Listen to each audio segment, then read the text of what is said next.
हाय friends, मैं हूं Manav. Welcome to Movie Shoovy. करते हैं आपस में पॉजिटिव सा नमस्कार। आज हम बात करने वाले हैं सिर्फ दो हिंदी मूवीज की, बॉलीवुड की फिल्में जिसको लोग कह रहे थे खत्म हो गया हो। अनफॉर्चुनेटली अभी वो खत्म नहीं हुआ है। एक रोमांटिक फिल्म, दर्द भली इश्क वाली फिल्म वो चल गई है, और दूसरी धुरंधर।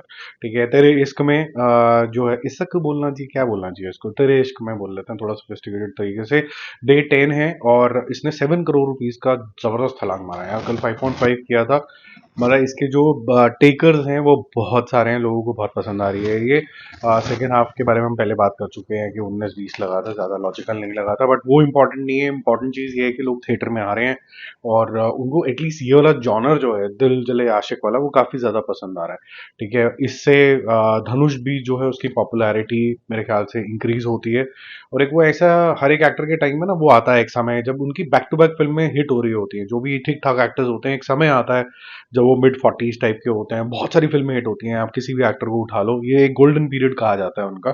धनुष भी आई थिंक उसी पीरियड से निकल रहे हैं। वो जिसको हाथ लगाते हैं वो आजकल गोल्डन तरीके से चमकता है, और तेरे इश्क में उसी तरीके का एक मेरे ख्याल से नमूना है। और सही टाइमिंग भी इम्पोर्टेंट थी आज के टाइम में, जहां पर बॉलीवुड या तो रीमेक कर रहा था या फिर कॉपी करने की कोशिश कर रहा था, स्लो मोशन वगैरह।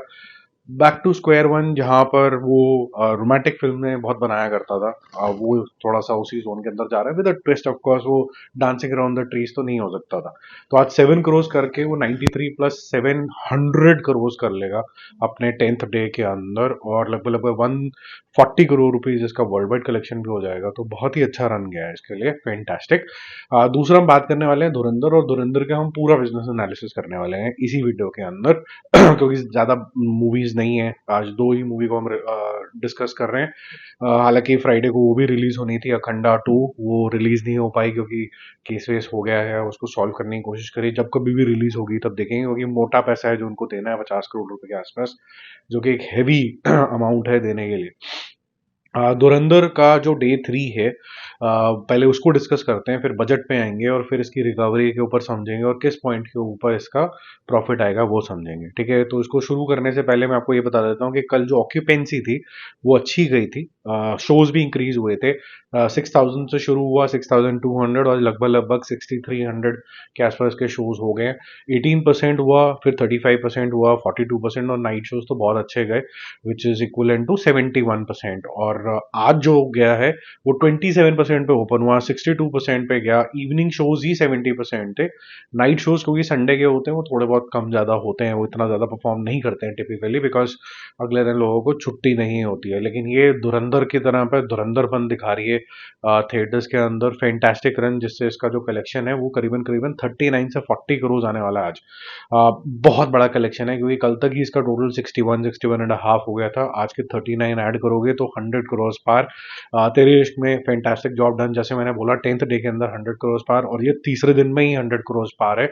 दोनों के नंबर्स लगभग लगभग बराबर है। उसका 10th डे में और इसका 3rd डे में, मतलब कोइंसिडेंस ही समझ लीजिए। 100 इसका भी होगा, और 140 करोड़ ही लगभग लगभग इसका वर्ल्ड वाइड कलेक्शन है, जो कि तेरे इश्क में भी है। ये बड़ा अनकैनी तरीके का, जैसे कह सकते हैं कि सिचुएशन है कि दोनों ही फिल्में almost same number but different days. और अच्छा लगा ये देख के कि चलो फिल्में चल तो रही हैं।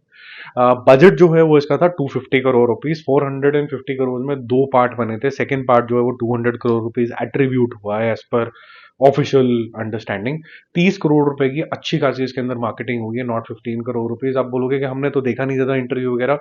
अगर आपने नहीं देखा है तो ये जो रणवीर सिंह की जो इमेज थी इससे पहले, उसको करेक्शन करने के लिए बहुत सारी बातें हुई हैं कि धुरंधर वर्सेस स्पाईगिरी हो गया, इतना अच्छा ये एक्टर हो गया। ये बहुत सारी जो अंडर करंट वाली पीआर होती है, इसके अच्छे खासे पैसे लगते हैं। और आप देखोगे कि सबका सेम तरीके का नैरेटिव है। जब कभी भी किसी के पास कुछ नया बोलने के लिए ना हो, सेम ही हो, तो समझ लो कि ये खेल है। और पीआर जो है बिल्कुल सही है। क्या ये गलत है? मेरे को नहीं लगता ये गलत है, क्योंकि टैलेंट तो था इसके अंदर, पिक्चर भी बहुत अच्छी है, तो हम किसी एक पुराने हिस्टोरिकल बेवकूफ़ी की वजह से अभी आज के टाइम की पिक्चर ना खराब हो, तो उसके लिए ही होता है पब्लिक का परसेप्शन चेंज करना, जिसके अंदर पीआर बहुत ही ज़्यादा कारगर होता है, इफेक्टिव होता है। तो इफेक्टिव होता है तो उसको वही चीज़ वो करेक्ट करेंगे जो डेफिशिएंसी है, तो मुझे नहीं लगता ये पीआर कहीं से भी गलत था।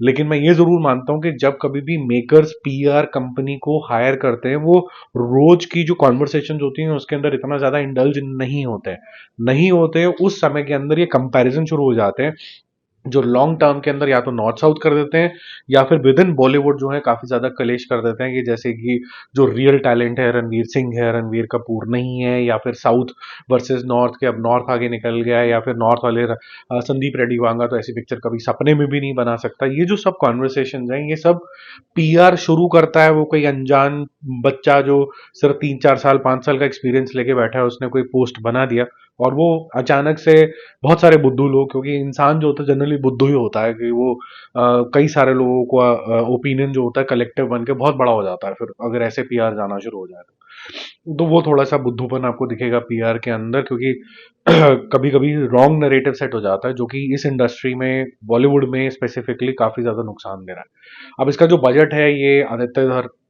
और जियो स्टूडियो ने मिल के पैसे खर्च करें, किस रेशो में करें वो एग्जैक्टली पता नहीं, ऑब्वियसली जियो स्टूडियो ने ज़्यादा पैसे खर्च करेंगे क्योंकि वो प्रिंसिपल डिस्ट्रीब्यूटर भी है।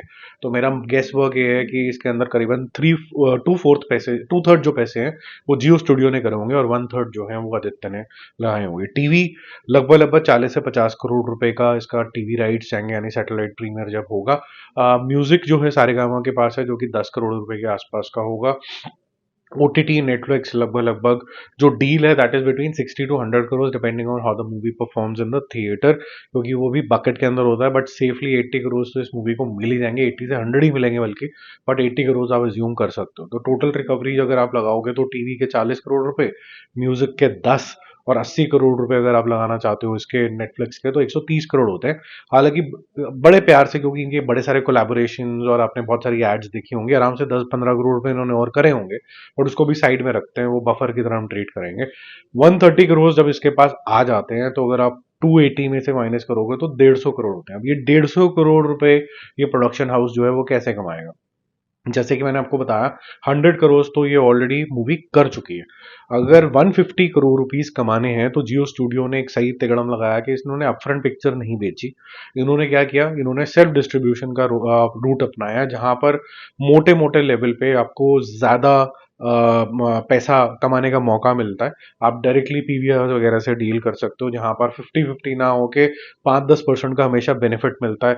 उस केस के अंदर आप 60% तक भी नेगोशिएट कर सकते हो टिपिकली स्पीकिंग, लेकिन आप 55% भी लगाते हो तो ये मूवी 270 to 75 करोड़ रुपीज के बाद प्रॉफिटेबल होनी शुरू हो जाएगी, जियो स्टूडियो के लिए भी और साथ साथ में आदित्य धर के लिए भी। अभी हम बैठे हैं 100 करोड़ पे, ये बहुत इजीली ये क्रॉस करेगी। और जैसे मैंने बताया 10-15 करोड़ तो ये एसोसिएशंस के ले लीजिए, फिर वो इन फ्लाइट वाली चीज़ें, बहुत सारी चीज़ें होती हैं, और भी चीज़ें आप ऐड कर लीजिए, कम से कम भी 20-25 करोड़ तो वहां से भी आएंगे। तो टेक्निकली जो मैंने आपको 130 करोड़ की रिकवरी बताई है वो 150 के आसपास है, लेकिन उसको भी हम साइड में रखते हैं 20 करोड़ रुपए को। कंपनी के पास बहुत अपॉर्चुनिटीज होती हैं चीज़ें बेचने की। और सेकेंड वाला जो पार्ट होगा, क्योंकि ये इस तरीके की इनकम कर चुकी है अब, वो और महंगा बिकेगा। नेटफ्लिक्स फॉर श्योर इसको और ज़्यादा पैसे, वो नेक्स्ट वाली तो 100 करोड़ इसको डेफिनेटली रिकवरी वहां से हो ही जाएगी। टीवी भी बड़े में बिकेगा, मज़ेदार तरीके की इसकी कलेक्शन आएगी। क्या ये इतनी क्विप हो जाती है कि ये टॉक्सिक से भिड़ जाएगी? और सबसे बड़ा पंगा तो अब ये हो गया है कि भाईजान यानी कि सलमान खान भी तैयार हो गए हैं, क्योंकि उनकी शूटिंग वूटिंग खत्म हो गई है। ये बैटल ऑफ गनवाल ये भी शायद जो ईद पे आने की कोशिश हो रही है। तो क्या ये जब आएगी तो फिर भयंकर तरीके का ये तिगड़म जो होगा कैसे होगा? मैं आपको शॉर्ट शॉर्ट लिख के दे सकता हूँ कि अगर ये 3 मूवीज एक साथ आ गई तो सबसे बड़ा दुनिया का डिजास्टर होगा, जो कि कोई भी प्रोड्यूसर नहीं चाहेगा, और ये होगा भी नहीं।